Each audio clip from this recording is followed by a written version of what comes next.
विकास लबांडे आपल्यासाठीचा पूर्ण 1 मिनिट आहे। राहुल लोंढे यांनी विधानसभा अध्यक्षांच्या संदर्भातली भूमिका मांडली। राहुल नार्वेकरांना पक्षपाती ठरवलंय किशोर तिवारींनी। तुमची हीच भूमिका आहे का? तुमचा महाराष्ट्राच्या विधानसभा अध्यक्षांवर विश्वास आहे की नाही?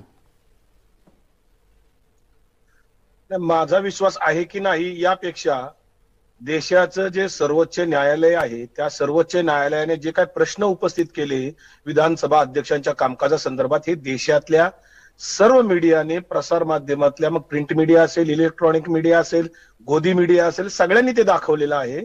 आणि ते काही पत्रकारांनी किंवा संपादकांनी काही पेड न्यूज नाहीये ती। त्या सुनावणीमध्ये सुप्रीम कोर्टाचे जे मुख्य जजेस आहेत यांनी जे काय सुनावणी दरम्यान वक्तव्य केली, तिथं जे काय वार्तांकन करणारे लोक आहेत यांनी सगळ्यांनी ते पाहिलेलं आहे आणि ते काही झाकरीत नाहीये। त्यामुळं सुप्रीम कोर्ट ऑर्डर मध्ये काही म्हणलंच नाही, त्याच्यात शब्द काय ते आलेच नाही। तोंडी आदेश दिल्यानंतर शाण्याला शब्दाचा मार असतो आणि देशाच्या इतिहासामध्ये अशा पद्धतीचा एक म्हणजे दुटप्पी भूमिका घेणारा किंवा वेळ काढूपणा करणारा किंवा पक्षपाती कामकाज करणारा पहिला अध्यक्ष आहे हे इतिहासात महाराष्ट्राच्या नोंदलं जाणार आहे।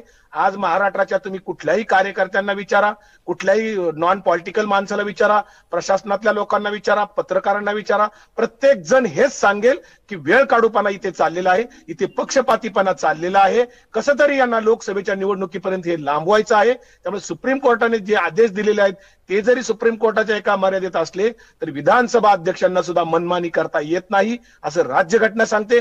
विधानसभा अध्यक्ष हे काही न्यायाधीश नाहीत हे आपण लक्षात ठेवा। त्यांना आपल्याला तिथे प्रशासकीय कामकाज पद्धतीने कामकाज करावं लागतं। त्या प्रशासकीय कामकाजातला एक तो भाग आहे तो अध्यक्षांनी बजवायला पाहिजे खरं तर, परंतु जो काही वेळ काढूपणा चाललेला आहे हे अत्यंत निषेधार्ह आहे आणि हे पक्षपातीपणाचं लक्षण आहे। या दोघांनीही सातत्यानं वेळ काढूपणाचे आरोप केलेले आहेत। त्यांच्या नेतृत्वाच्याकडून सुद्धा ही भूमिका व्यक्त होते आहे। आपल्याला असं विचारायचं आहे, ज्या पद्धतीनं शिंदे गट विरुद्ध उद्धव गट यांच्यातला संघर्ष सुप्रीम कोर्टामध्ये टप्प्याटप्प्यानं पुढे सरकतो आहे, ते पाहता तुमच्याकडे सुद्धा राष्ट्रवादीतल्या फुटीच्या प्रकरणात न्यायालयात जावं आणि न्याय मिळवावा आणि त्यासाठी धीर बाळगावा अशी तयारी आहे का?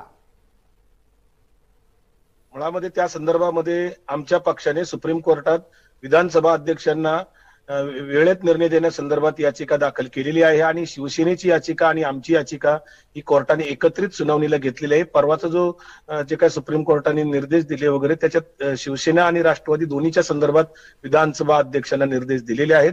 खरं तर आता जे तिवारी साहेब म्हणाले की या पदाची गरिमा त्यांनी घालवलेली आहे ही वस्तुस्थिती खरी आहे।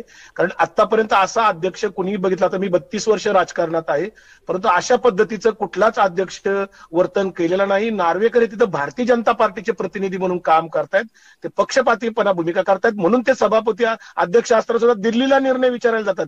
कशासाठी दिल्ली वाऱ्या करतायत हे 3 वेळा? हा साधा प्रश्न सर्वसामान्य कार्यकर्त्यांना सुद्धा पडलेला असतो। नार्वेकर साहेबांनी आपल्या त्या पदाची गरिमा राखली पाहिजे, नाहीतर विधानसभा अध्यक्षांचं पद हे असं उगीच कुठल्याही एखाद्या सभापती अध्यक्ष सारखं लोकल वाटेल आणि त्या संसदेच्या आणि विधानसभेच्या अध्यक्षांना जे महत्व आहे ते लोकशाहीची गरिमा टिकवण्याचं काम आहे। पक्षपाती भूमिका त्यांनी घेऊन त्या पदाची गरिमा घालू नये आणि तो अनुभव आता राष्ट्रवादी असेल, शिवसेना असेल त्यांना येतोय। वेळेत निर्णय दिले जात नाहीयेत, वेळ काढूपणा घेतलेला जात नाहीये।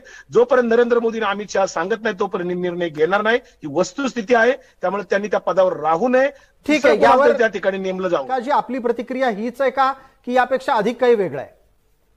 नाही, मुळामध्ये राहुल नार्वेकर आता ते जे म्हणाले ना की लोंढे त्यांना कुठला आरोप वगैरे, आम्ही आरोप करत नाही। आम्ही मागणी करतोय की 1 वर्ष झालं एकनाथ शिंदेच्या संदर्भातला किंवा शिवसेने संदर्भातला निर्णय पेंडिंग, 1 वर्ष लागतं निर्णय घ्यायला। राष्ट्रवादीचा निर्णय आता 3-4 महिने होत आले। मला सांगा, जो निर्णय द्यायचा तो द्या ना, तुम्ही त्यांच्या बाजूने निर्णय द्या, आम्ही सुप्रीम कोर्टात जाऊ, परंतु निर्णय पेंडिंग का ठेवता? हा साधा गोष्ट। आणि जर तुम्हाला निर्णय घेता येत नसेल ताबडतोब पदावरून खाली व्हा आणि एखादा सक्षम त्या ठिकाणी माणूस नेमला जावा अध्यक्ष म्हणून। ते निर्णय घ्यायचा तो घ्या, कुठला निर्णय घ्यायचा तो घ्या। बिलकुल।